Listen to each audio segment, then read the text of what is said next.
ini adalah kesempatan. Hidup ini untuk melayani Tuhan. Jangan sia-siakan waktu yang Tuhan beri. Hidup ini hanya sementara. Oh Tuhan, pakailah hidupku selagi aku masih kuat. Bila saatnya nanti ku tak berdaya lagi, hidup ini sudah jadi berkat. Kita sama-sama nyanyikan kalau ada bisa. Hidup ini adalah kesempatan.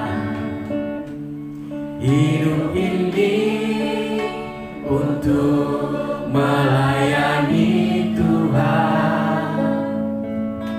Jangan sia-siakan waktu yang Tuhan beri. Hidup ini hanya sementara. Oh Tuhan, pakailah hidupku selagi aku masih kuat.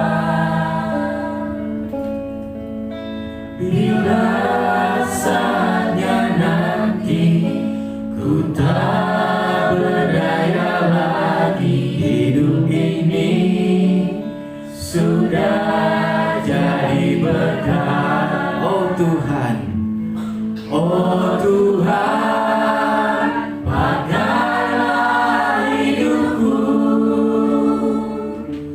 selagi aku masih kuat.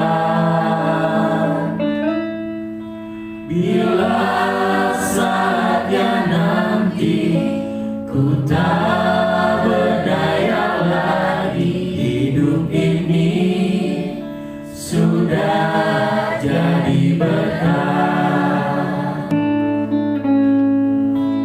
Bila saatnya nanti ku tak berdaya lagi, hidup ini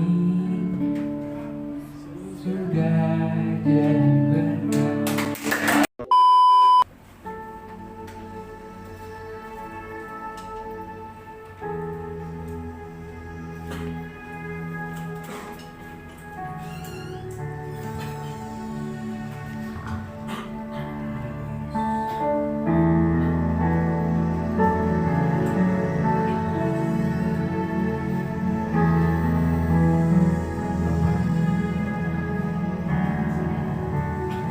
Pada saat ini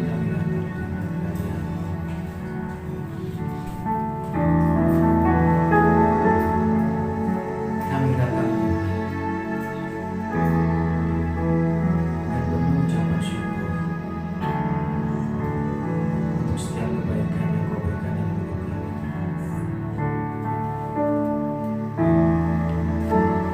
Untuk sebuah kesempatan yang indah, di mana kita saat ini kami bisa datang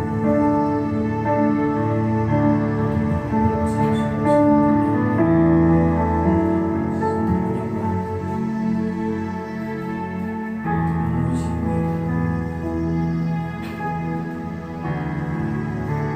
Bapa yang baik, pada saat ini kami datang Tuhan dengan meninggalkan segala beban hidup kami, dan kami datang Tuhan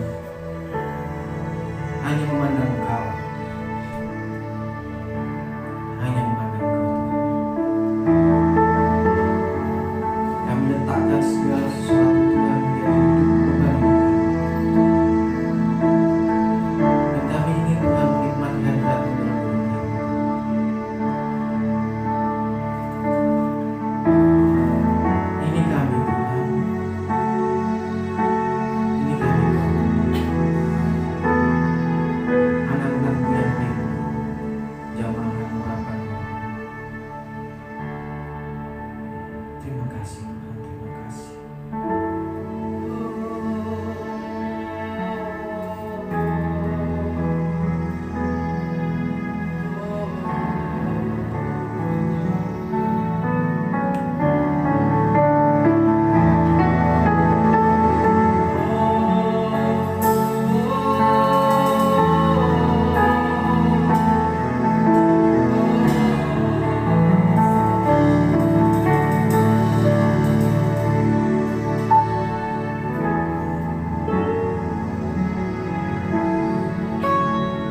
sujud di hadapanmu, keinginan dalam hidupku hanya untuk menyembahmu.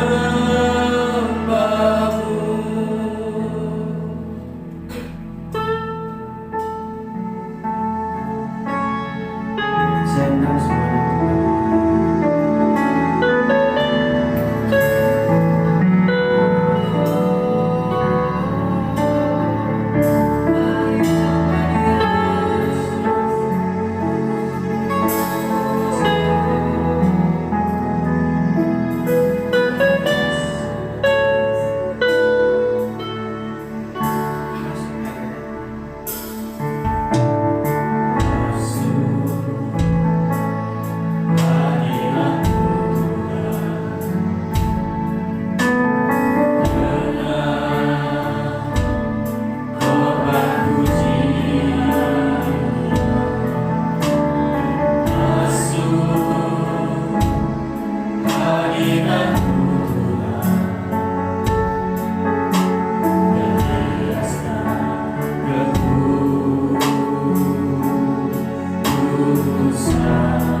hidup kami.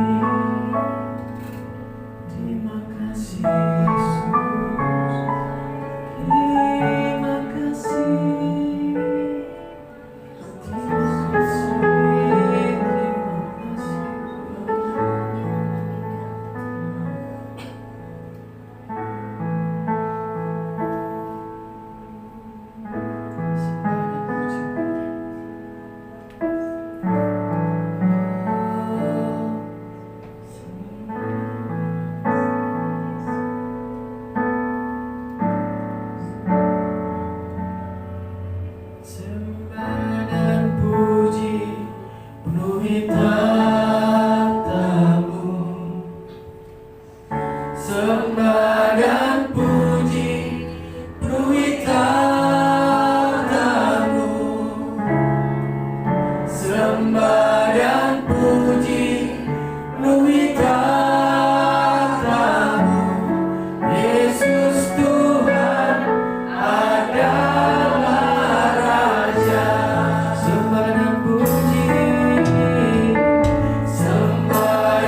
segala nama, nama di atas segala nama.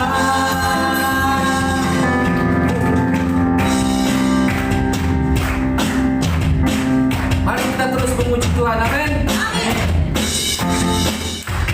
Terpujilah namamu Tuhan.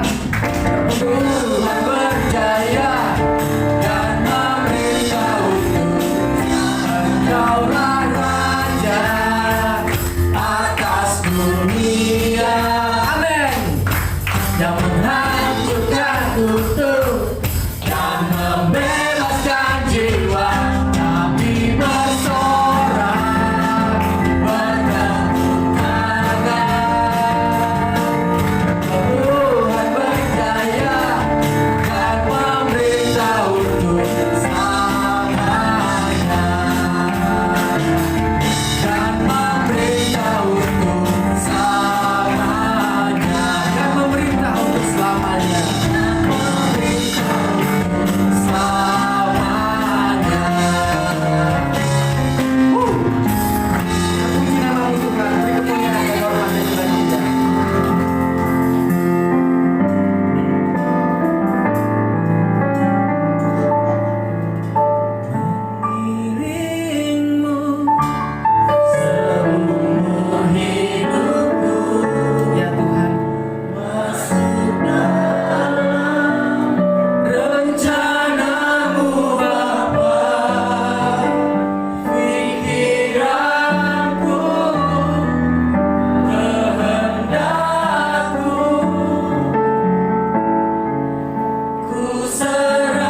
dan Juru Selamat kami Yesus Kristus, kami bersyukur atas pimpinan kasih-Mu.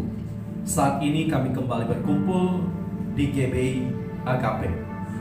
Kerinduan kami ada kesempatan untuk bersekutu dengan Engkau, bergaul dengan Tuhan dan Juru Selamat kami, supaya hidup kami diproses, hidup kami dibentuk, hidup kami dijadikan sebagai bencana sesuai dengan kehendak Engkau. Hari ini kami akan belajar tentang pembentukan karakter building, khususnya yang akan kami bahas adalah pikiran manusia.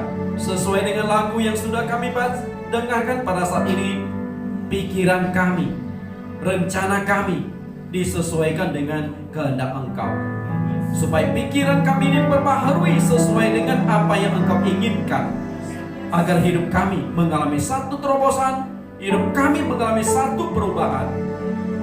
Tuhan, siapkan hati kami, agar kami diproses melalui kebenaran firman Roh Kudus yang bekerja di dalam hati setiap pendengar saat ini, supaya apa yang kami lihat di layar, apa yang kami dengar, apa yang kami baca, semua ini menuntut kami untuk memahami kebenaran saat ini. Kami siap mendengarkan kebenaran firman-Mu di dalam nama Tuhan Yesus Kristus. Amin.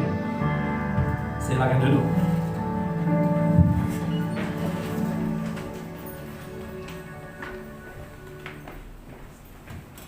Hari ini kita akan bahas satu firman Tuhan dengan satu tema yang cukup, terima kasih.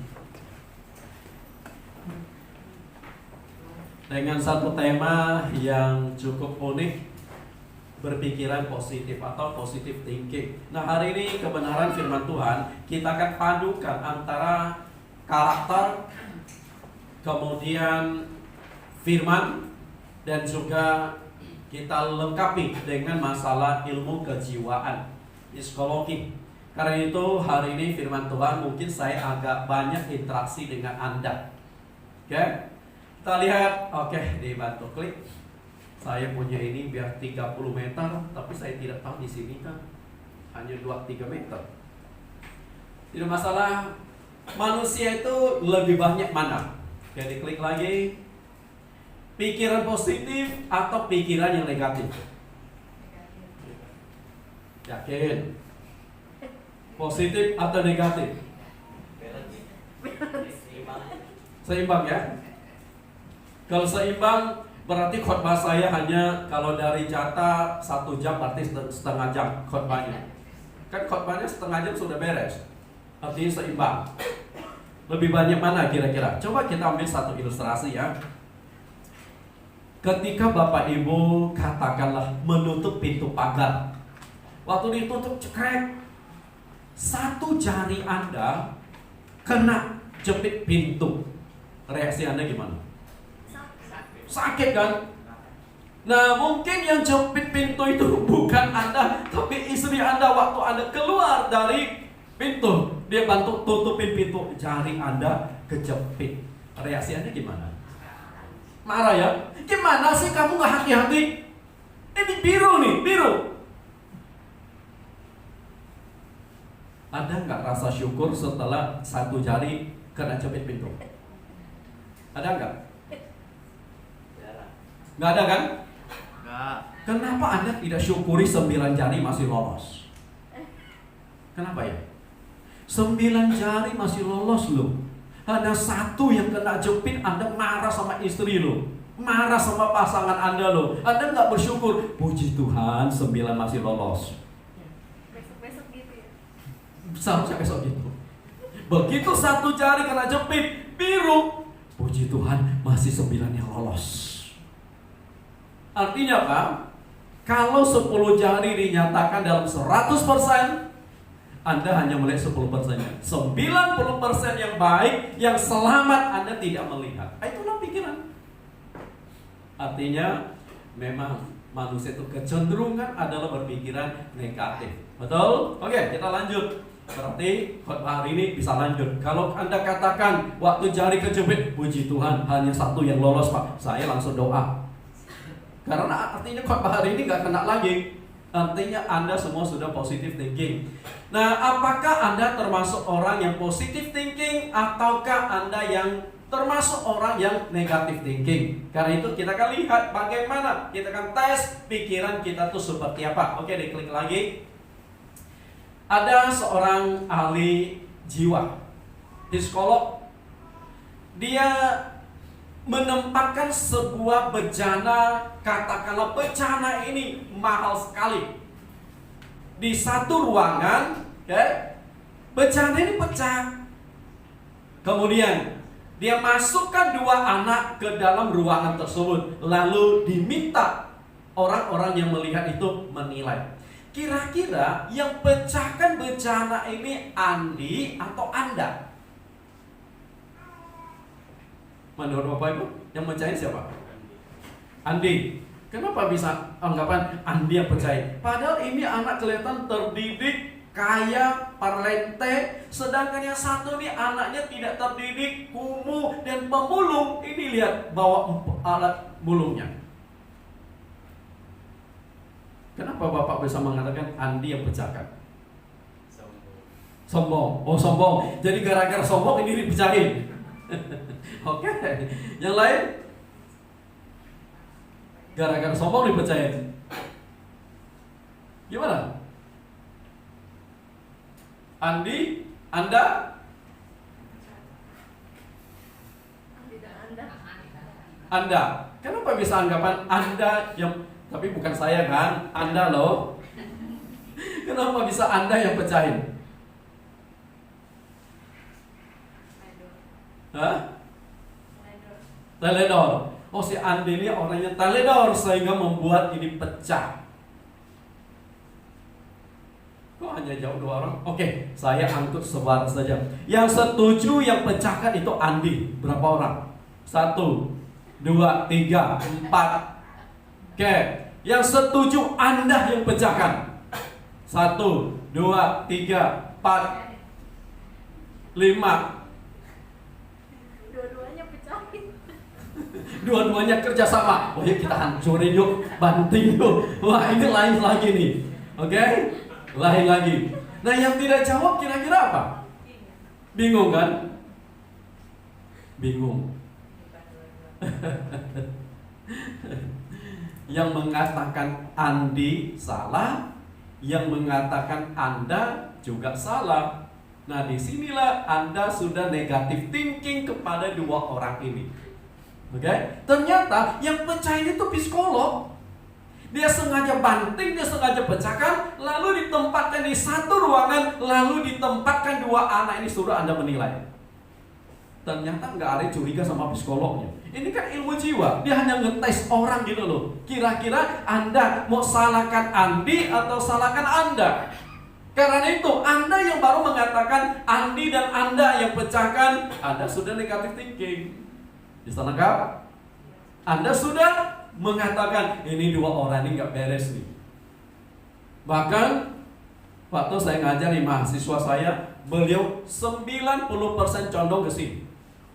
Kenapa? Karena mereka beranggapan ini tembikan ini karena mahal, sengaja dipecahkan, jadi dia memulung. Dia membawa untuk dijual lagi. Ya ada saja jawabannya. Ya. Nah, cuman baru kali ini kerjasama. Si Andi dan Anda kerjasama hancurkan tembikan. Baru kali ini ada yang jawab seperti itu. Selama ini belum ada. Oke, klik lagi. Mengapa kebanyakan manusia itu cenderung berpikiran negatif? Nah, persoalan itu dimulai pikiran manusia itu sudah dirusak oleh iblis ketika manusia itu ditempatkan di Taman Eden. Ya. Karena itu, buah pohon pengetahuan baik dan jahat tidak berdampak pada jasmani manusia, tapi langsung berdampak pada pikiran manusia. Nah, karena itulah pikiran manusia itu dirusak dari awal. Oke, diklik lagi. Ya, diklik. Kita lihat. Setelah iblis dicampakkan ke bumi, orang pertama yang diserang oleh si ular itu adalah nenek moyang kita, khususnya Hawa. Nah, yang dikuasai pertama kali itu adalah pikiran Hawa. Pertama kali iblis itu bermain di area logika manusia. Karena itulah ketika pikiran seseorang sudah dirusak, maka hidup orang itu pasti rusak. Kenapa bisa demikian? Karena semua kehidupan manusia itu bertumpu pada pikiran. Perkataan Anda dari pikiran, perbuatan Anda dari pikiran. Apapun tindakan-tindakan Anda itu semua itu bersumber dari pikiran, betul? Kan nggak mungkin dong Anda nonjok orang, tahu-tahu tangan jalan sendiri. Kan nggak mungkin. Kan ada perintah dulu, ada komando dulu. Makanya Tuhan ciptakan pikiran manusia itu, otak manusia itu luar biasa, sentral semuanya. Ketika pikiranmu bermasalah, hidupmu pasti bermasalah. Ketika pikiranmu kotor, hidupmu pasti berkotor. Ketika pikiranmu negatif, hidupmu, tindakanmu pasti negatif. Semua itu bersumber dari pikiran. Karena itulah iblis berusaha menghancurkan hidup manusia dimulai dari pikiran. Nah, saat itu yang diserang itu adalah pikiran Hawa. Karena saat itu yang terlibat aktif berdialog dengan ular itu adalah Hawa. Oke, klik lagi. Kita lihat. Perhatikan kata pikiran. Karena titik pusat serangan iblis itu ada dalam pikiran manusia. Perhatikan kata pikiran ini. Oke, 2 Korintus 11 ayat 3. Tetapi aku takut kalau pikiran kamu disesatkan dari kesetiaan kamu yang sejati kepada Kristus. Sama seperti Hawa diperdaya oleh ular itu dengan kelicikannya. Rasul Paulus mengutip kembali peristiwa nenek moyang kita jatuh dalam dosa. Nah, yang dibahas pada saat itu adalah Hawa. Karena yang terlibat aktif berdialog dengan ular itu adalah Hawa. Padahal kalau kita lihat dari nenek moyang kita Hawa jatuh dalam dosa sampai Paulus menulis bagian ini, kisaran waktunya itu ribuan tahun. Peristiwa ribuan tahun, jatuhnya nenek moyang kita dalam dosa ribuan tahun diungkapkan kembali oleh Saulus. Tujuannya untuk apa? Mengingatkan kita, hati-hati pikiranmu dikendalikan. Coba klik 1 kali. Oke. Pikiran kamu disesatkan. Karena itulah iblis bermain itu di logika. Sampai hari ini iblis itu selalu bermain di logika. Ketika pikiran kita sudah dikuasai, ketika pikiran kita sudah di brainwash, sudah dicuci oleh iblis, ya sudah, dengan mudah sekali iblis akan menanamkan pikiran-pikiran yang negatif, pikiran-pikiran jahat di dalam diri kita. Ya, diklik lagi. Sama seperti Hawa, maksudnya adalah apa yang terjadi dengan Hawa diingatkan kembali, jangan sampai terjadi pada diri kita. Berarti pikiran kita itu harus dikendalikan dengan baik. Diklik lagi. Perhatikan di sini, sama seperti Hawa, klik lagi. Paulus mengingatkan kembali peristiwa jatuhnya nenek moyang kita untuk mengingatkan kita untuk berhati-hati karena cara yang dipakai iblis itu pasti dipakai kembali. Saya selidiki Alkitab dan saya menemukan bahwa cara-cara yang pernah dipakai oleh iblis, kalau dia lihat efektif, maka akan diuji dan akan diuji kembali. Saya kalau tidak salah pernah khotbah di sini 3 panah naga tua. Pernah nggak di sini atau bukan? Saya lupa juga. 3 panah naga tua, yaitu keinginan mata, keinginan daging, dan keangkuhan hidup. Ada ayatnya di Yohanes. Keinginan mata, keinginan daging, keangkuhan hidup, dan ternyata juga pernah dicobakan kepada Adam dan Hawa. Keinginan mata, ketika mereka melihat buah itu menarik dan enak untuk dimakan, itu mata. Ya, dan iblis juga berkata, ketika engkau makan buah itu, matamu akan terbuka. Ya, lalu yang kedua adalah keinginan daging. Buah itu sedap sekali kelihatannya. Padahal di Taman Eden itu buah-buahan jumlahnya tuh saya yakin ribuan jenis yang boleh dimakan. Tapi kenapa mereka bisa tertarik pada buah ini? Begitu melihat mereka tertarik untuk menikmati buah ini. Kemudian keinginan keangkuhan. Iblis berkata apa? Ketika engkau makan buah ini, kamu akan seperti Allah. Keangkuhannya itu diangkat. Nah, kemudian cara pencobaan iblis diterapkan kembali ketika Tuhan Yesus ada di padang gurun. Keinginan mata, keinginan daging, dan keangkuhan hidup. Coba Anda perhatikan, kalau Anda pernah baca waktu Yesus dicobai di Matius pasal 4 ayat 1 sampai ayat yang ke-11, iblis berkata apa? Keinginan mata. Iblis membawa Tuhan Yesus ke tempat yang tinggi dan memperlihatkan. Perhatikan kata memperlihatkan semua kerajaan dan kemewahan dunia. Mata yang dimainkan. Lalu keinginan daging. Saat itu Tuhan Yesus lagi lapar. Lalu iblis berkata, ubah itu batu-batu itu menjadi roti. Keinginan daging yang diangkat. Lalu keangkuhan hidup. Iblis berkata apa? Engkau ini anak Allah, jatuhkan dirimu ke bawah.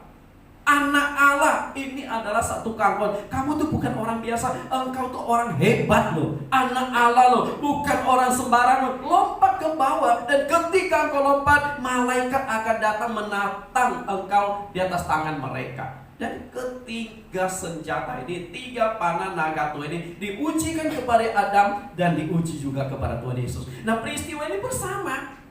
Ketika pikiran Hawa yang dipermainkan, dengan sendirinya ketika iblis mau menguasai kita, pikiran kita juga akan dikuasai lebih dulu. Ketika pikiran Bapak Ibu sudah dikuasai oleh iblis, ya sudah mulai dikendalikan.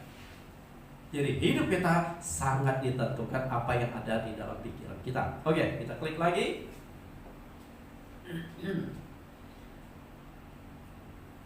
Sebelum memakan buah pohon pengetahuan baik dan jahat, Adam dan Hawa itu sudah telanjang. Jadi bukan berarti setelah memakan buah tersebut baru mereka telanjang. Tidak. Sebelum makan buah itu mereka sudah telanjang. Kejadian 2 ayat 25. Mereka keduanya telanjang, manusia dan istrinya itu, tetapi mereka tidak merasa malu. Di dalam pikiran mereka itu masih oke, fresh. Tidak ada sesuatu yang negatif. Tidak ada sesuatu yang bersifat tidak baik. Pikiran mereka itu baik. Makanya ketika Allah melakukan penciptaan, setiap pergantian hari selalu ada kata, apa yang diciptakan Allah itu sungguh baik. Coba Anda perhatikan, setiap pergantian hari selalu ada kata baik. Apa yang diciptakan Allah, karena memang diciptakan di dalam kondisi baik. Walaupun mereka saat itu diciptakan dalam kondisi telanjang, tapi mereka tidak melihat ketelanjangan pasangannya. Ya, diklik lagi. Kita lihat di pasal 3-nya, waktu manusia jatuh dalam dosa. Nah, setelah memakan buah pohon pengetahuan, baru mereka sadar bahwa kini mereka telanjang. Kejadian 3 ayat yang ke-7. Maka terbukalah mata mereka berdua, dan mereka tahu bahwa mereka telanjang. Lalu mereka menyebut daun pohon ara dan membuat cawat. Coba Anda perbandingkan 2 ayat ini. Ayat ini, Kejadian 2 ayat 25, sebelum nenek moyang kita makan buah pohon pengetahuan baik dan jahat, sudah telanjang. Nah, setelah makan buah itu baru mereka sadar mereka telanjang. Artinya secara fisik tubuh mereka tidak mengalami perubahan, tapi otaknya sudah berubah. Sampai sini tangkap? Otak mereka sudah berubah. Sebelum makan buah ini, otak mereka itu nggak ada sisi yang negatif. Tapi begitu makan buah tersebut, langsung pikiran mereka sudah terbuka. Lalu mereka sadar, loh, kok kamu telanjang? Adam melihat Hawa telanjang, Hawa melihat Adam telanjang, dan akhirnya mereka punya rasa malu, kemudian cepat-cepat bersembunyi dan menyemat daun ara untuk menutupi ketelanjangan mereka. Artinya yang dirusak adalah pikiran manusia. Secara fisik nggak pengaruh. Bukan berarti sebelum makan mereka nggak telanjang, setelah makan baru telanjang. Katakanlah sebelum makan buah itu mungkin nenek moyang kita, maaf kata ya, badan mereka penuh dengan bulu kayak kingkong atau monyet. Jadi seluruhnya ketutup. Begitu makan buah itu rontok semua, polos. Nggak gitu. Bukan seperti itu. Sama, nggak ada bedanya. Bedanya adalah di dalam pikiran. Karena itulah, begitu pikiran kita rusak, ya sudah, masalah, semua masalah itu timbul dari pikiran. Oke, diklik lagi.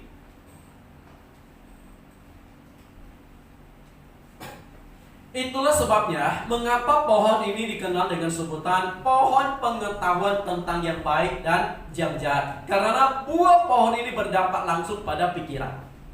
tidak berlangsung berdampak pada fisik. Secara fisik mereka tidak mengalami perubahan. Dan ketika berbicara tentang pengetahuan, pengetahuan itu ada di dalam pikiran manusia.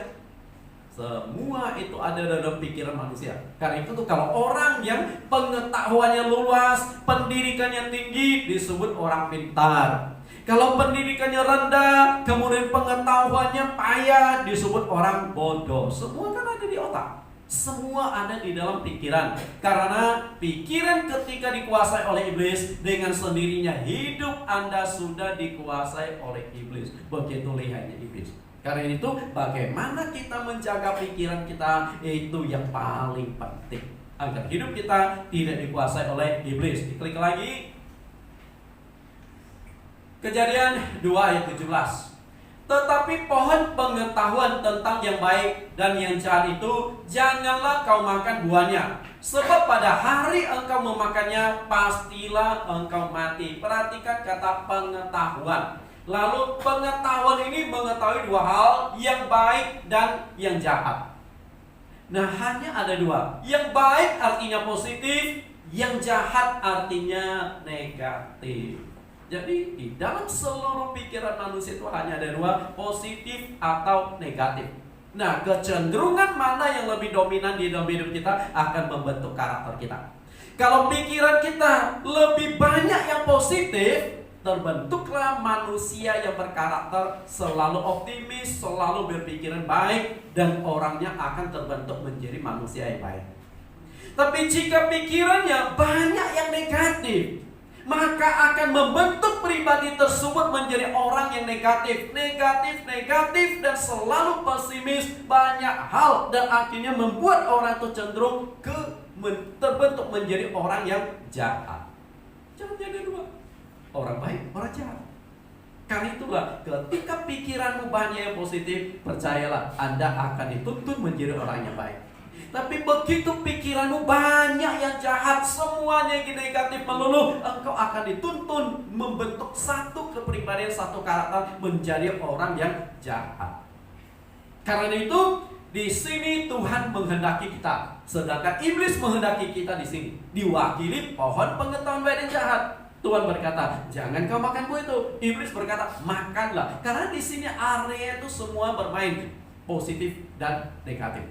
Karena itu buah pohon tersebut mewakili 2 karakter, karakter baik dan karakter jahat. Oke, klik lagi.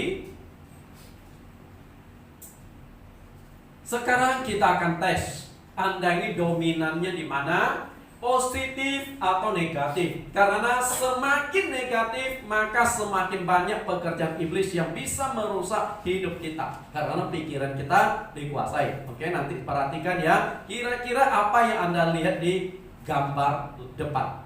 Oke, perhatikan baik-baik. Kita tes lagi, nggak apa-apa kan? Kita hanya tes. Dan saya sudah katakan, khotbah hari ini saya campurkan firman Tuhan, kemudian pembentukan pikiran, dan juga psikologi. Oke, diklik. Apa yang Anda lihat? Gak usah takut. Iya. Ya, bocor. Aduh, bocor. Ya sudah, apa boleh buat? Kalau bahan saya itu step. Oke, sudah bocor, apa boleh buat? Oke. Perhatikan, di sini ada penilaian positif dan negatif. Ketika saya munculkan satu titik di sini, kira-kira fokus Anda ada di mana? Langsung fokusnya ke titik hitam. Betul? Makanya ke mahasiswa saya tanya, apa yang Anda lihat? Jawab mereka, Pak, titik hitam. Salah nggak jawaban mereka? Enggak. Karena yang mereka lihat adalah titik hitam. Nah, setelah saya tes mereka yang mengatakan titik hitam, 75% mengatakan titik hitam. Tapi Anda sadar nggak? Ketika Anda melihat titik hitam, itu kecenderungan negatif. Kenapa ya? Satu layar putih nggak kelihatan, malah dia kelihatan titik hitam. Kenapa ya? Karena memang pikiran manusia selalu lihat kekurangan. Titik hitam itu diwakili kekurangan. Layar putih ini diwakili dengan yang positif.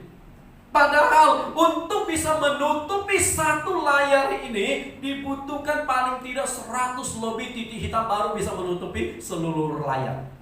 Tapi yang kita lihat itu titik kecilnya, titik hitamnya. Nah, itulah yang saya katakan negative thinking. Tapi kalau orang yang positive thinking, lihat dulu layar putih yang begitu besar. Kalau mau ditambahkan, ada satu layar putih, walaupun di tengahnya itu ada satu titik hitam, tapi layar putih dilihat lebih dulu. Oke, klik lagi. Mengapa kebanyakan orang cenderung selalu berpikiran negatif? Karena memang sejak dari awal pikiran atau otak nenek moyang kita sudah dirusak oleh iblis melalui buah pohon pengetahuan tentang yang baik dan yang jahat itu. Karena itu memang dari awal sudah masalah. Sehingga tidak heran kalau dalam hidup manusia kecenderungannya adalah melihat negatif dan negatif lagi. Sehingga ketika kita melihat negatif melulu dengan sendirinya, kita nggak akan bisa melihat lagi bagaimana Allah bekerja di dalam kehidupan kita. Karena iman sangat ditentukan pikiran positif. Tetapi ketika pikiran kita negatif, ada sulit bertumbuh dalam iman. Diklik lagi. Bagaimana cara iblis merusak pikiran manusia? Tadi saya katakan bahwa pikiran manusia dirusak oleh iblis. Caranya ada dua. Anda perhatikan ayat ini, diklik lagi. Ada dua cara iblis merusak pikiran manusia. Perhatikan Kejadian pasal 3 ayat 5. Tetapi Allah mengetahui bahwa pada waktu kamu memakannya, matamu akan terbuka dan kamu akan menjadi seperti Allah, tahu tentang yang baik dan yang jahat. Perhatikan, ini perkataan iblis loh. Oke? Ini perkataan iblis. Nah, perkataan iblis karena sudah masuk ke dalam firman Tuhan, dengan sendirinya akhirnya ini memberikan satu pengajaran untuk kita. Nah, dari sini ayat ini coba Anda tangkap. Kira-kira apa yang ingin disampaikan iblis kepada manusia yang rusak pikirannya? Kira-kira apa dari ayat ini? Nah, belajar tafsir Alkitab. Kira-kira apa?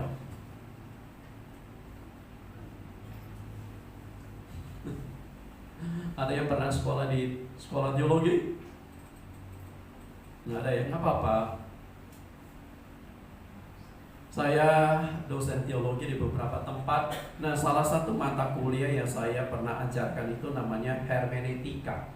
Hermeneutika itu ilmu penafsiran Alkitab. Jadi ketika kita baca satu ayat Alkitab, kita mesti tafsirkan. Kira-kira makna apa yang ingin disampaikan. Belum tentu ayat yang Anda baca tuh maknanya persis seperti ini, tapi ada sesuatu terselubung yang ingin disampaikan. Sama juga ketika iblis berkata, dengan kalimat ini, kata-kata ini, ada sesuatu yang sedang dimainkan iblis dalam pikiran manusia. Oke, coba diklik. Tetapi Allah mengetahui bahwa pada waktu kamu memakannya, matamu akan terbuka. Itu pikiran pertama yang dirusak. Nah, maknanya itu apa? Coba diklik. Yang pertama adalah membohongi manusia. Bagaimana cara membohongi? Nanti saya akan jelaskan ke bagian bawah. Lalu klik yang kedua. Diklik lagi. Dan kamu akan menjadi seperti Allah, tahu tentang yang baik dan yang jahat. Maknanya diklik. Menanamkan pikiran yang negatif tentang Allah, sehingga Allah yang baik menjadi terdakwa. Sehingga Adam dan Hawa mulai mencurigai Allah. Oke, kita coba bahas kedua poin ini. Diklik. Cara yang pertama adalah membohongi manusia. Pertanyaan kita adalah, apakah Allah menciptakan Adam dan Hawa itu matanya buta? Diciptakan buta enggak? Enggak. Lalu kenapa iblis berkata, pada waktu kamu memakannya, matamu akan terbuka? Kenapa ya? Mestinya Adam dan Hawa bisa dong berdebat. Loh, emangnya kami buta? Enggak kan? Kalau mereka buta, mereka nggak akan bisa sampai ke pohon pengetahuan baik dan jahat. Nggak tahu jalannya kemana. Yang kedua, Kalau Adam dan Hawa matanya buta, mereka nggak akan bisa memetik buah pohon itu. Yang mereka tangkap adalah daun-daun. Lalu yang ketiga, kalau mata mereka buta, mereka tidak akan bisa bertemu dengan si ular tua itu. Tidak bisa berdialog dengan ular itu. Dari mana tahu ada makhluk itu?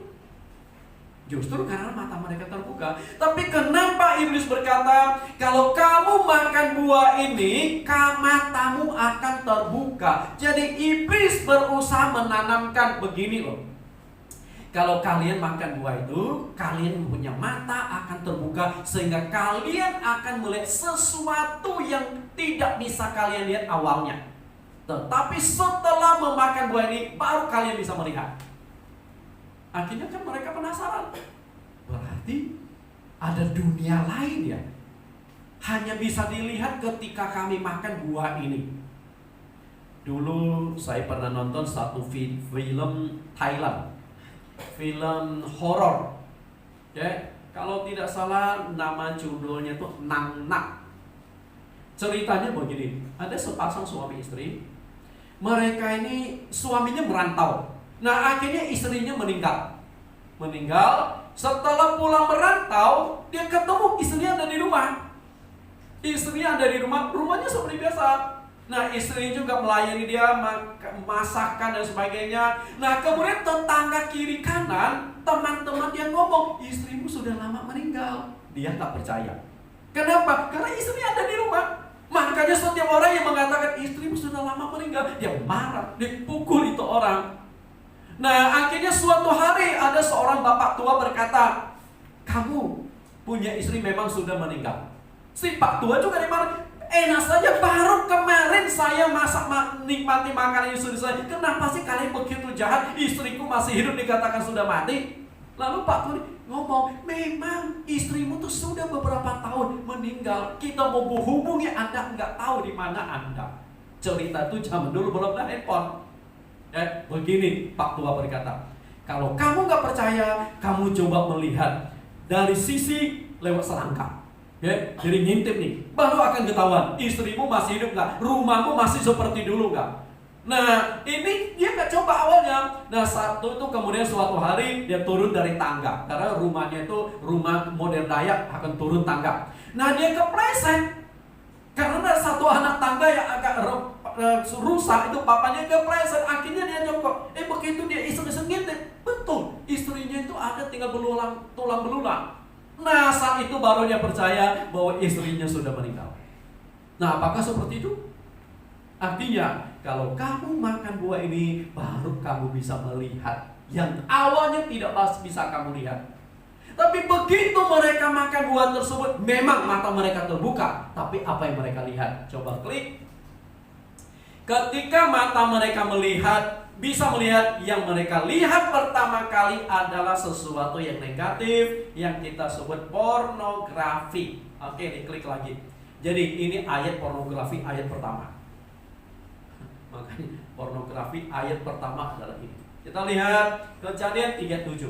Maka terbukalah mata mereka berdua dan mereka tahu bahwa mereka telanjang. Lalu mereka menyemat daun ara dan membuat cawat. Dibohong iblis. Apa pentingnya sih mata terbuka untuk melihat yang beginian? Kalau hari ini nggak usah makan buah pohon pun Anda sudah tahu. Betul? Kan nggak tahu telanjang atau nggak telanjang. Dan begitu mereka telanjang, pikiran karena sudah negatif. Hawa melihat kekurangan Adam melihat kekurangan Hawa. Sebelum makan buah itu mereka tidak melihat kekurangan masing-masing. Tapi begitu makan buah itu, Adam melihat Hawa telanjang, Hawa melihat Adam telanjang. Berarti sudah negatif kepada pasangan hidup. Kenapa ya? Suami istri banyak yang berantem, banyak yang konflik. Berapa jemaat suami istri yang sedang saya tangani termasuk kemarin, kadang-kadang jadi gembala kita pikir pusing. Jemaat ada masalah ya cari ya gembala, konsultasi sebagainya. Kenapa suami istri berantem terus? Karena selalu negatif kepada pasangan kita. Yang kita lihat adalah kekurangan pasangan. Coba Anda lihatlah kelebihan pasangan Anda, pasti Anda akan bersyukur. Suatu hari Ada sepasang suami istri merayakan ulang tahun pernikahan emas. Berapa tahun ya pernikahan emas? 50 tahun. Berarti usia mereka itu kan sudah di atas 70 tahun. Karena kan umur 20 tahun menikah, 20 tahun lebih menikah. Nah, setelah menjalani kehidupan pernikahan 50 tahunan, mereka rayakan cukup besar, mewah. Lalu seorang wartawan datang kepada ibu ini. Bu, luar biasa ya. Pasti suami ibu adalah seorang yang baik, sehingga ibu bisa mendampingi bapak sebagai istrinya sekian puluh tahun. Akhirnya dia dengan muka agak mesem-mesem, dia berkata geleng-geleng kepala. Enggak juga. Oh ya? Nah, si wartawan jadi curiga. Biasa kan wartawan itu paling haus beginian. Kalau ada sesuatu yang bisa ditangkap, bisa dibuka, dia akan buka. Jadi bapak banyak kekurangan ya? Iya. Oh ya? Kekurangan bapak seperti apa saja? Lalu si nenek ini berkata, coba kamu lihat bintang di langit. Itulah kekurangan suami saya. Seperti bintang di langit. Silakan Anda hitung. Nah, si wartawan kan kaget sekali loh. Loh, kok suaminya begitu banyak kekurangan-kekurangan, masih bisa dampingi sampai 50 tahun. Dikoreklah itu. Lalu si nenek berkata, memang suami saya banyak kekurangan seperti bintang di langit. Tapi saya tidak melihat bintang lagi begitu matahari terbit, siang hari muncul. Hilang itu bintang. Makanya aku bisa dampingi, karena yang aku lihat adalah siang hari. Malam hari saya nggak begitu peduli. Malam hari saya tidur. Pikiran. Yang dilihat itu adalah kelebihan suami, bukan kekurangan suami. Kalau kekurangan suami itu tidak terhitung seperti bintang di langit, tapi dia melihat satu sisi, satu cahaya. Masa sih pasangan hidup Anda nggak ada kelebihan sama sekali? Pasti ada lah. Coba lihat kelebihan dia, sisi positifnya. Kekurangannya udahlah. Kalau menikah, semua mau dapat yang terbaik, kayaknya nggak ada tuh. Jadi bujangan semua, jadi gadis tua semua, nggak ada yang menikah. Karena semua nggak ada yang sempurna. Pasti ada kekurangan, ada yang cacat. Oke, diklik lagi. Dalam banyak hal, iblis berusaha menipu manusia. Sebab iblis adalah penipu dan pendusta ulung. Dia berhasil mendustai, membohongi manusia. Karena dilihat bukan sesuatu yang baik. Klik lagi Yohanes 8. Yohanes 8 ayat 44. Iblislah yang menjadi bapamu dan kamu ingin melakukan keinginan-keinginan bapamu. Ia adalah pembunuh manusia sejak semula dan tidak hidup dalam kebenaran. Sebab di dalam dia tidak ada kebenaran. Apabila ia berkata dusta, ia berkata atas kehendaknya sendiri. Sebab ia adalah pendusta dan bapa segala dusta.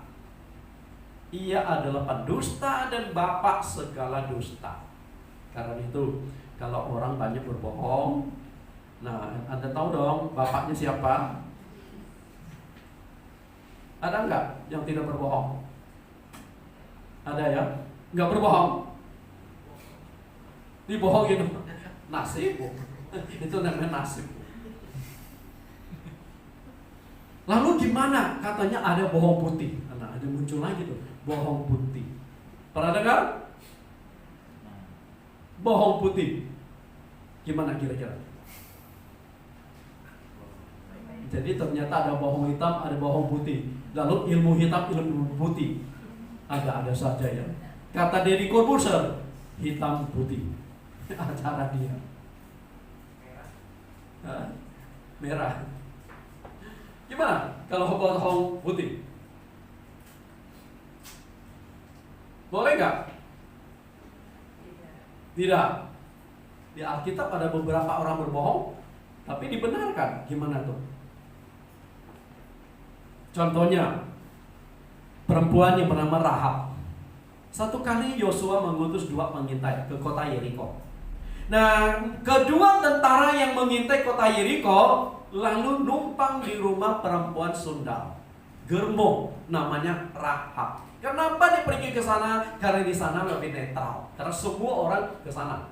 Sehingga kedua tentara itu nggak dicurigai. Tapi bukan berarti kedua tentara itu termasuk yang mau main dengan perempuan kebenaran. Bukan, dia mencari posisi yang aman. Nah, kebetulan waktu dia di rumah Rahab itu ketahuan informasi. Ternyata dulu informasi dari tentara kota Yeriko cukup hebat juga. Lalu datanglah diutus tentara. Ketemu Rahab, kami dengar ada pengintai yang datang ke rumahmu ya, benar gak? Dia berkata, benar, tapi sudah pergi, coba kalian kejar ke arah sini. Padahal dua tentara itu disembunyikan di rumahnya. Kebetulan ada satu sumur tua, lalu dua tentara dimasukkan ke dalam sumur, lalu di atasnya ditutup dengan lalas, kemudian ditaburkan benih, seakan-akan sedang menjemur benih. Padahal dua orang yang lagi sembunyi. Nah, akhirnya tentara mulai kejar sesuai dengan petunjuk itu. Nah, setelah tentara pergi, baru dua orang dikeluarkan. Kemudian terjadilah ikatan. Perempuan Rahab berkata, kalau kalian menyerang kota ini, selamatkan keluarga kami. Karena mereka tahu tentara Israel itu kuat, sudah banyak kerajaan-kerajaan yang berhasil dikalahkan. Akhirnya dua tentara ini berkata, oke, nanti waktu kami menyerang, kalian kasih tanda rumah kalian, jadi akan aman. Akhirnya dikasihlah sebuah tanda kain diturunkan warna tertentu, sehingga seluruh tentara Israel sudah diberitahu, kalau kalian melihat ada sebuah rumah yang diturunkan kainnya, itu rumah jangan dikutak-atik, karena mereka membela tentara kita. Lolos. Berbohong gak? Berbohong. Kebaikan gak? Kebaikan. Dan akhirnya satu keluarga diselamatkan. Nah, gimana tuh? Artinya bohong putih. Oke lah, nanti suatu hari kita bahas deh, bohong hitam, bohong putih. Oke? Kita bahas saja. Nah, iblis ini adalah pendusta dan bapa segala dusta. Karena itu semakin banyak kita berkata dusta, semakin banyak kita berbohong, artinya Anda itu semakin dekat dengan bapakmu. Makanya jangan dekat-dekat bapak yang satu nih. Oke, diklik lagi. Cara yang kedua, iblis menanamkan pikiran negatif tentang kepribadian Allah. Diklik. Membuat manusia curiga atas larangan Allah, sehingga terkesan Allah takut disaingi jika mereka makan buah itu. Saya katakan begini, Adam dan Hawa, kalian takut gak? Kalian tahu gak kenapa Allah melarang kalian makan buah pengetahuan baik dan jahat? Kan Allah kan katakan di Kejadian 2:17 tentang buah pohon pengetahuan baik dan jangan kalian makan, sebab pada hari kalian memakannya kalian pasti mati. Tapi Tuhan kasih tahu nggak kenapa nggak boleh dimakan? Kasih tahu nggak? Enggak. Tuhan hanya memberikan sanksinya. Kalau kalian makan pasti mati. Tapi Tuhan sama sekali tidak diceritakan nanti kalau kalian makan akan begini, akan begini. Enggak. Ibaratnya ibu melarang anaknya minum minuman manis. Nah, saya punya satu anak perempuan namanya Renata. Suka sekali makan minuman yang manis. Jadi di kulkas selalu ada minuman manis. Sering saya curi, kemudian saya buang terus serang saja. Karena itu kan menumpuk gula di dalam tubuh. Oke? Sudah dia nasihati, tetap saja lidahnya itu sudah terbiasa. Saya katakan jangan diminum. Kenapa? Karena nanti gula darah. Mungkin saat ini dicek gula darahmu masih normal, tapi engkau sedang menumpuk gula darah jangka panjang yang nantinya darahmu akan teracuni, Anda pasti kena diabetes. Kan kita kasih alasan dong, kenapa tidak boleh minum yang manis? Karena diabetes. Tapi buah pengetahuan baik dan jahat, Tuhan tidak berkata kalau kalian makan akan begini, enggak. Nah, iblis menggunakan peluang itu. Iblis berkata apa? Kalau kalian makan buah ini, kalian akan menjadi seperti Allah. Nah, mulai ditangkap oleh Adam dan Hawa. Oh, pantas saja Allah melarang kami makan. Rupanya Allah takut disaingi. Allah takut disaingi. Kalau kami makan buah ini, kami akan menjadi seperti Allah. Bayangkan, coba saya tanya, ini di luar konteks kesombongan ya. Anda mau nggak menjadi seperti Allah? Mau nggak menjadi seperti Allah? Nggak usah bicara kesombongan ya. Mau nggak? Mau. Tapi jadi Allah susah. Hujan, ada yang komplain Allah. Kok hujan melulu?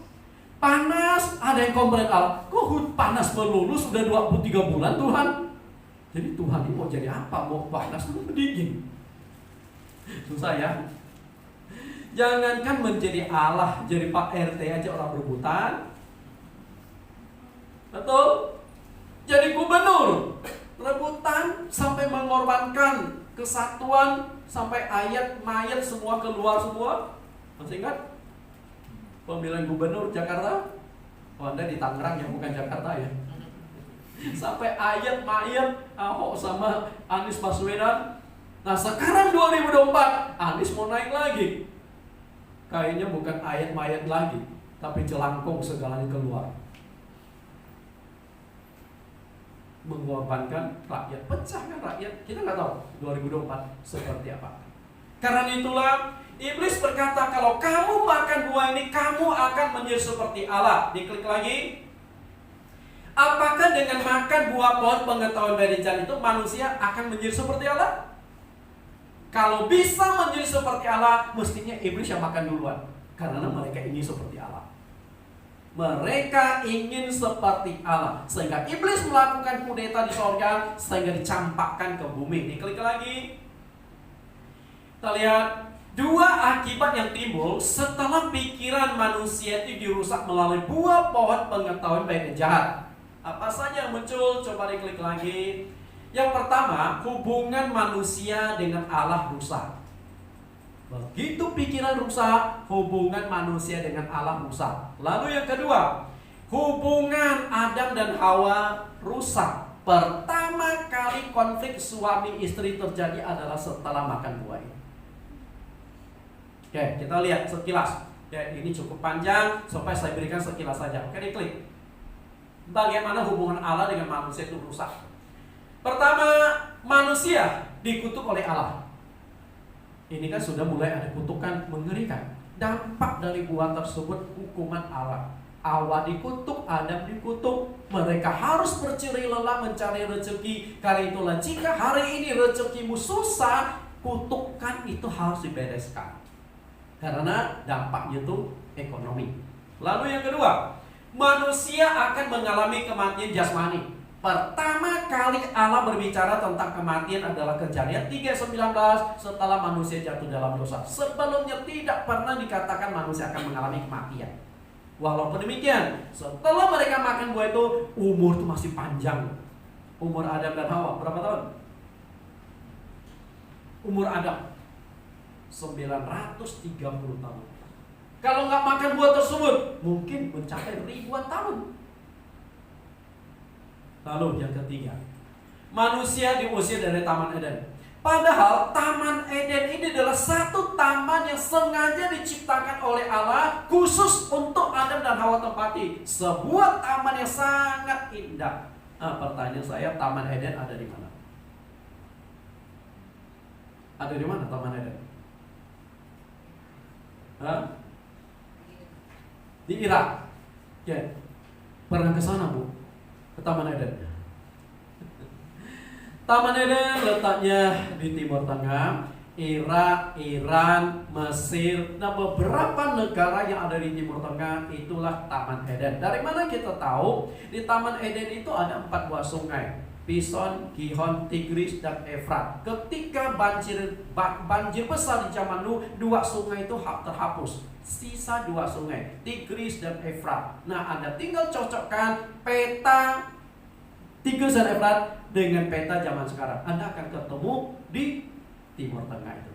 Maka tidak heran kenapa minyak bumi 75% itu ada di Timur Tengah, karena dimulai dari kehidupan itu ada di sana.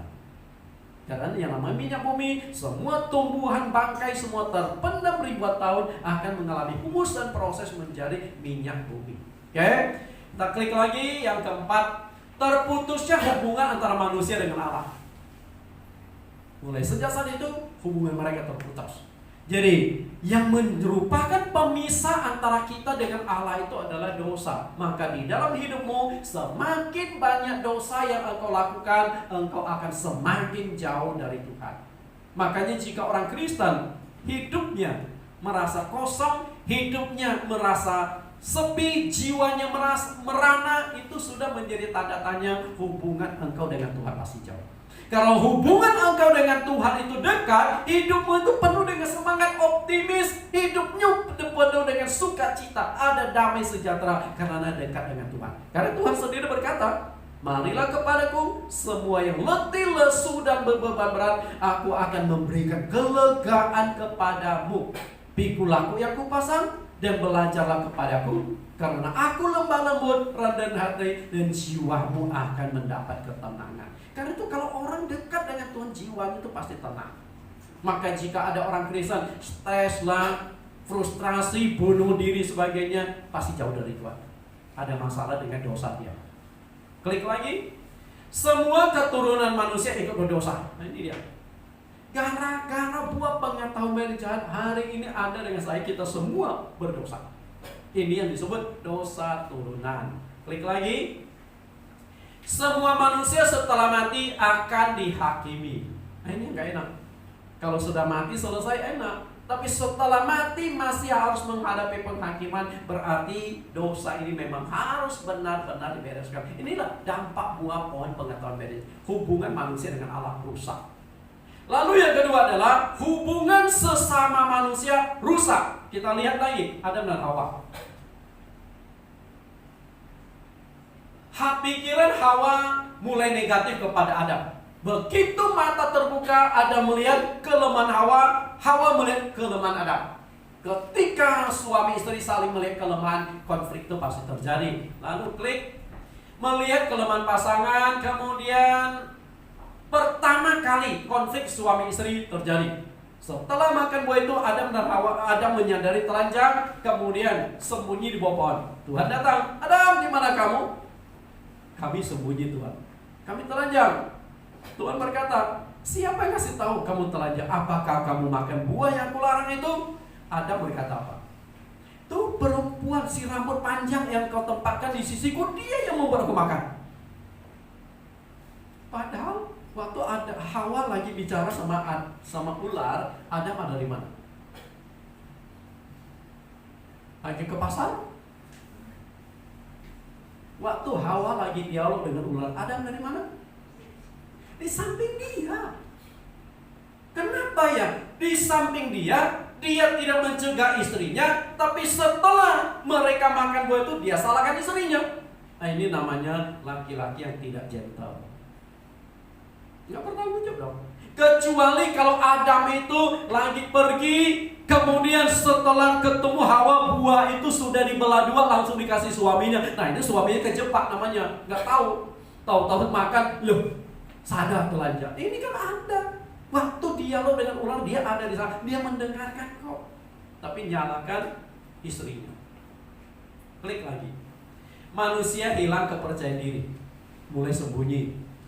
Karena itu kalau orang yang tidak percaya diri dan sebagainya, ya tuh pikiran rusak. Pertama kali manusia takut dan mulai gelisah. Sembunyi, mulai takut. Jadi ketakutan, kegelisahan semua itu ada di otak. Kemudian manusia mulai mengalami penderitaan jasmani. Adam dikutuk, Hawa dikutuk, mulai kesulitan mencari rezeki. Tuhan berkata, semak duri akan dihasilkan bagimu. Klik lagi.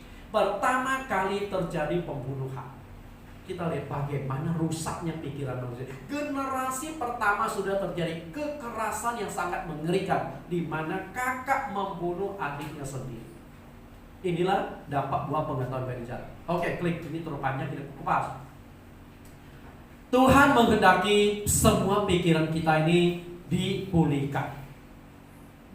Ini yang kehendaki. Pulihkan pikiran kita. Kenapa demikian? Karena pikiran kita akan berdampak sekali dalam seluruh kehidupan kita. Diklik lagi. Pikiran.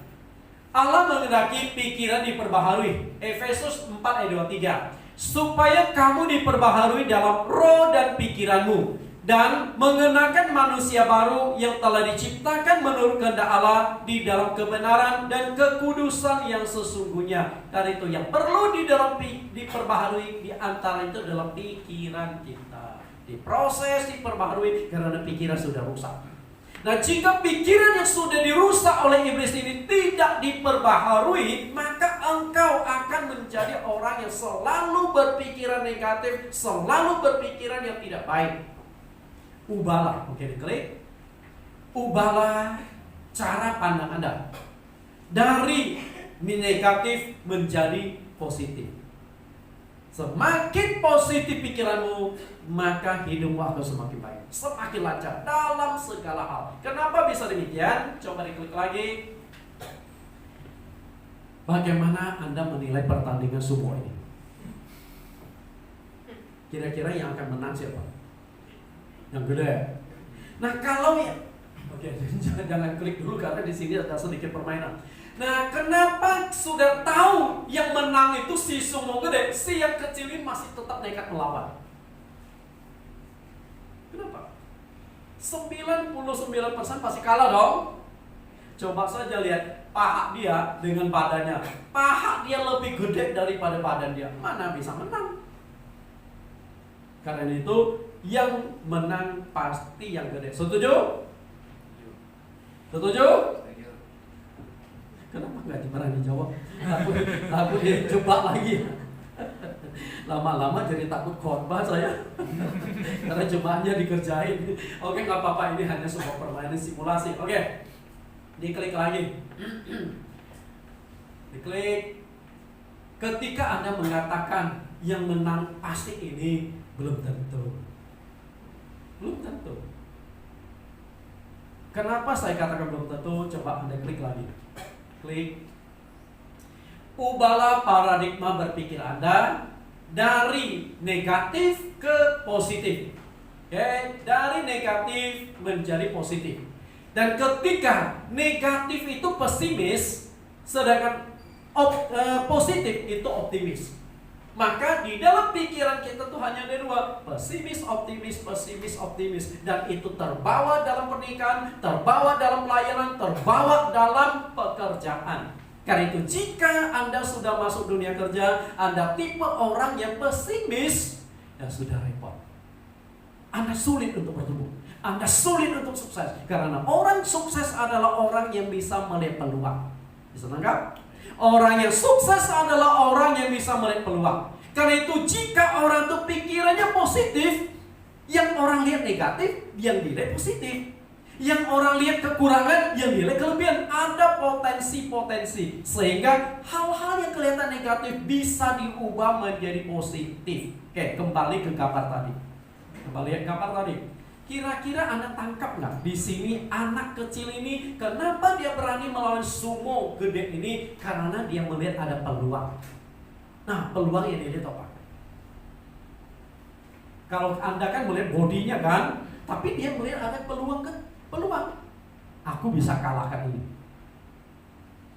Peluangnya ada di mana?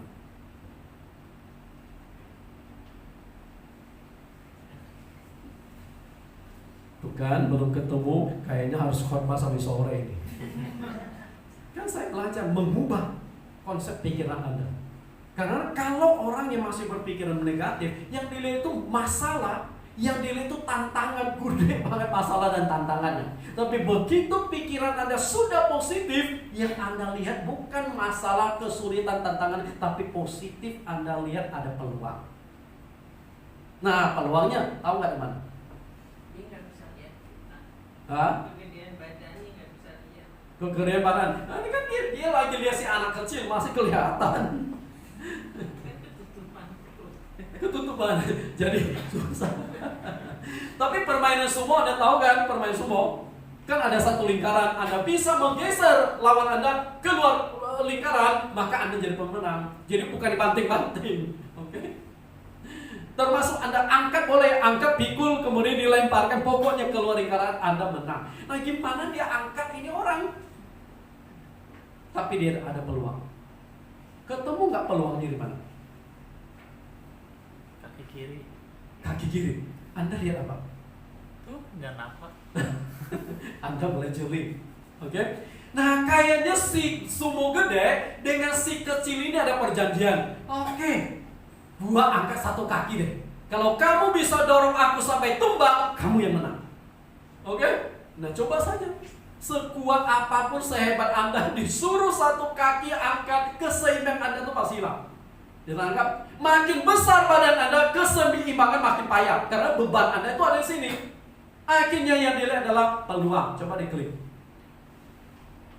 Mengapa semua kecil bisa melawan? Karena dia melihat peluang. Coba diklik. Nah ini siapa peluangnya. Selama ini yang Anda lihat adalah masalah, kesulitan, tantangan Anda lihat. Tapi si kecil ini melihat, wah ini ada peluang. Makanya perhatikan mata dia. Matanya itu fokus ke kakinya yang diangkat sebelah. Dia nggak lihat mukanya. Kalau lihat mukanya pasti keder. Lihat badannya keder. Tapi dia lihat ada peluang kecil. Ketika orang berpikiran positif, yang dilihat itu adalah peluang. Yang dilihat itu adalah kesempatan. Pegang kesempatan itu. Oke, diklik lagi. Positive thinking. Ya, klik lagi. Orang yang berhasil mengubah cara pandang dari negatif menjadi positif, orang itu pasti berhasil dalam hidupnya. Saya punya anak perempuan, dia punya seorang teman laki-laki namanya Andreas. Dia baru kerja 2 bulan yang lalu. Ada Andreas di sini. Waduh. Dia baru kerja 2 bulan, kemudian honor dia hanya 7 juta. Padahal dia lulusan dari luar negeri, dari Australia. Honor dia 7 juta. Kebetulan dia karakternya bagus, orangnya ganteng, kemudian enak tuh ngobrol, banyak orang suka. Nah sehingga begitu terima honor 7 juta, langsung dia ngomong sama bos, saya kalau perjalanan jauh, rumahnya di Depok, jadi mau nggak dia ada kos di Jakarta ini. Lalu dia hitung perjalanan, kos, biaya semuanya. Wah 7 juta kayaknya nggak nutup deh. Akhirnya ngomong, bos kayaknya saya kurang nih kalau 7 juta. Nah setelah, karena kebetulan bosnya suka sama dia dan bisa dipercaya, oke, bahasa oke, banyak keterampilan yang dia bisa miliki. Kemudian bos berkata, oke, bulan depan aku naikkan 9,5 juta. Oke, akhirnya terima 9,5 juta. Setelah dihitung-hitung lagi, dia lihat bosnya itu suka sama dia. Dan ini perusahaan cukup besar, perusahaan bahkan punya beberapa cabang di luar negeri. Otomatis saya tahu bos membutuhkan translate. Dia bahasa Inggris oke. Nah, bos akhirnya seringkali utus, kamu tolong jemput itu orang tamu dari luar negeri. Nah, dia yang jemput karena kan bahasa. Nah, akhirnya dia tahu dia punya kemampuan, bos membutuhkan dia. Nah, akhirnya langsung berkata, bos sorry nih, bulan depan saya resign. Langsung bos yang berkata, udahlah begini saja, kamu genapi 3 bulan, nanti honormu aku naikkan 15 juta. Baru naik honor sebentar, dia mengatakan mau resign, langsung dinaikkan 15 juta. Kerja 3 bulan, langsung 15 juta. Kenapa? Dia melihat potensi yang ada dimiliki. Tapi kalau nggak melihat potensi, ya sudah, Anda ya udah terima nasibnya 7 juta saja. Ya sudah. Tapi karena dia melihat dia punya nilai plus, punya potensi, maka dia berani nego. Tawar, ini kan dunia kerja. Ya, klik lagi. Contohnya adalah Yusuf, seorang yang negatif, seorang yang selalu berpikiran positif. Dari gembala kecil menjadi orang yang sukses. Oke, klik lagi. Saya akan percepat. Karena itu Yusuf selalu berpikiran positif. Orang yang berpikiran negatif, ketika dia melihat sesuatu yang negatif, maka itu akan memperkuat alibinya. Mengapa dia selalu berpikiran negatif? Misalnya, ketika orang sudah tidak suka sama Jokowi, dia akan cari terus. Nah, begitu Jokowi ada sedikit saja salah, tuh kan, nggak salahkan penilaian saya sama Jokowi. Nah, padahal mungkin yang Jokowi lakukan tuh 1% kesalahan, 99% kebaikan dia nggak melihat lagi. Sepanjang sejarah Indonesia, presiden yang tingkat kepuasan masyarakat adalah Jokowi paling tinggi. Jarang, bahkan di dunia pun bisa mencapai 82% masyarakat suka ataupun puas dengan kepemimpinan Jokowi. Apalagi menjelang beliau akan berhenti sebagai presiden. Tapi kan tetap banyak yang kritik, banyak yang menyerang. Ini gimana sih? Karena selalu berpikiran-perpikiran negatif. Termasuk Presiden Jokowi ketika menangani COVID di Indonesia dikagumi, dipuji oleh banyak negara. Semua negara saat itu mendesak, termasuk Partai Demokrat. Udah lockdown itu solusi terbaik. Jokowi nggak setuju. Dia punya pemikiran ketika lockdown itu ekonomi negara pasti hancur. Karena ketika pemerintah katakan lockdown, pemerintah harus siapkan duit untuk keluar. Setiap keluarga harus ditunjang kehidupannya. Kalau enggak, Jokowi nggak setuju. Dan akhirnya apa yang terjadi? Ekonomi Indonesia stabil. Banyak negara, 60 negara sudah diambang bangkrut. Ini kan kebijakan. Oke, terlalu panjang kalau kita bahas itu. Klik lagi. Orang yang berpikir positif selalu melihat peluang. Dia bisa mengubah sesuatu yang negatif menjadi sesuatu yang berguna dan berdampak positif. Lihat kembali sih. Yang kita lihat tadi adalah titik hitam, tapi bagi orang yang selalu positif, titik hitam pun bisa berubah. Kita lihat, klik lagi. Oke, orang yang positif percaya ada terang di balik titik hitam, atau dia bisa mengubah titik hitam itu menjadi sesuatu yang terang. Diklik. Nah, Anda tadi lihatnya kan titik hitam dong. Nah, ini kan sudah berubah. Sanggup nggak mengubah sesuatu yang negatif menjadi positif, sesuatu yang buruk menjadi sesuatu yang baik, sesuatu yang baik. Karena itu tergantung pikiran Anda. Semakin positif Anda, maka banyak peluang-peluang yang bisa Anda dapatkan. Oke, diklik lagi. Apa yang Anda lihat di sini? Yang kita lihat adalah nenek tua. Oke, diklik. Yang kita lihat ini adalah gambar seorang nenek tua, berambut cepak, ini rambutnya cepak, wajahnya keriput, ini banyak keriputnya. Kemudian memiliki hidung yang besar. Oke, setuju ya? Gambar nenek tua. Coba ubah pola Anda dengan sudut pandang yang berbeda. Oke, diklik lagi. Yang Anda lihat ini apa? Princess. Oke, kita lihat lagi, klik. Gambar ini adalah seorang putri raja, punya mahkota poni, kemudian rambutnya ini seorang gadis, seorang putri. Padahal itu gambar yang sama. Coba deh klik. Ini gambarnya yang sama, hanya saya balik saja. Nah, ini dia.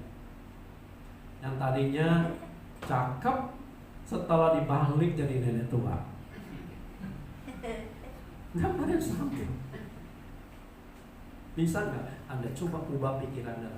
Yang tadinya lihat pasangan suami istri, lihat kekurangan melulu, coba Anda lihat dari sisi lain, kelebihan-kelebihannya.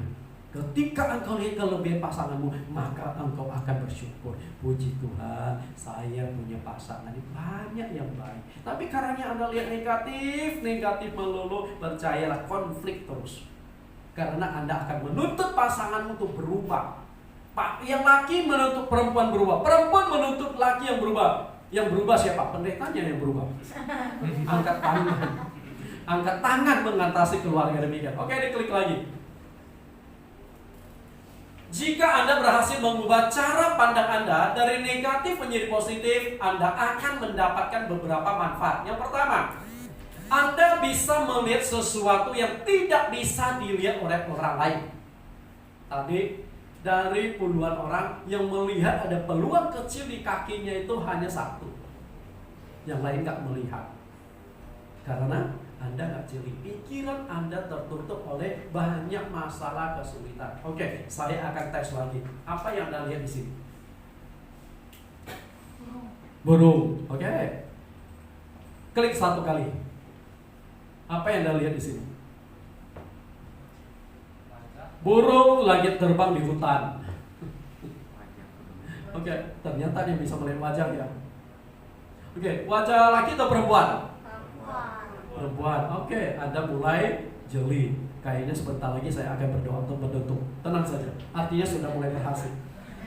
Oke, burungnya kita buang dulu supaya lebih tajam. Oke, diklik sekali. Oke, munculkan siluet wajah. Diklik satu kali.